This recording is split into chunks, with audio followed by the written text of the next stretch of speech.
Hi friends, today we're going to talk about how to attack cover 2. So I just played this guy online and he was running the same kind of, he was running a pretty basic scheme defensively.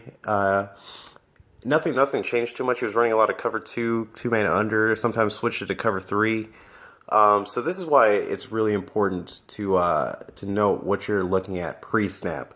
So the first thing I always look for, how many safeties are there? So immediately I see 1, 2. All right, so that tells me right there it's some sort of cover 2, 2-man under play. I see 2 linebackers, I see a 4-man rush, and then all the DBs, 1, 2, 3, playing press coverage on that side. So pre-snap, you can't really assume that it's going to be a zone or man coverage. You really don't know until you motion someone or whatever. I don't really motion too much. I didn't motion anyone in this one, so really we're just going in kind of blind here. We just know kind of what kind of coverage it is. So, the ball snaps. This is cover 2. So here's cover 2. The biggest weakness in cover 2 is deep down the center of the field. The reason for that is because we got safeties that are covering both the deep sides, and they're covering 50-50 of the field. They're going to take the deep route on one side, and this guy's going to take the deep route on the other side, and that's their whole mission. But in cover 2, the middle of the field, deep down the middle, is the most vulnerable spot because you're leaving. What you're doing is if you can get a wide receiver down there, you're leaving them in one-on-one coverage with a safety, which is a match made in heaven for any quarterback. So, that being said, the ball gets snapped, and immediately what you'll notice is that the left end over here comes so far down. Let's look at that again. He comes so far down on trying to set the edge over here to try to rush the passer that he leaves that big gap over here. Now, I drafted Russell Wilson as my quarterback, so I've got a lot of mobility there. So that wasn't a smart choice on him. Oh, and the coverage, or the play that I'm calling, I've got on one side, I've got this wide receiver. He's running a deep post route.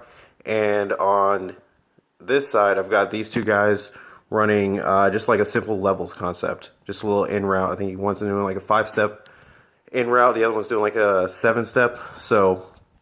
But I already know that it's cover 2, and I want to make this guy pay in a big way. So we're going to make the plays going on. The coverage breaks down right there. So immediately I say, okay, we're going to break out this way and extend this play a little bit. So we go ahead and do that. Now, we've got locked up coverage here. That's still technically locked up. And this one's definitely really locked up. Now, here's where Madden gets really complex. This receiver right here, or this corner right, is actually playing this correctly. He knows that if he pursues Russell Wilson right now, I could easily dump the ball off to that guy.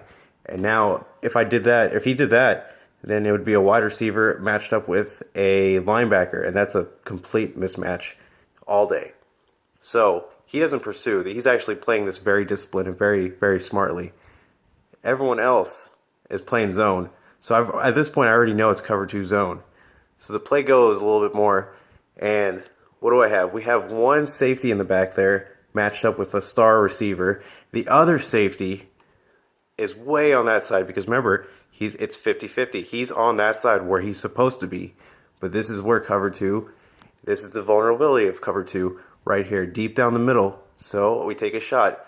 A safety matched up with a star receiver is a complete 100, 1,000% mismatch every single time.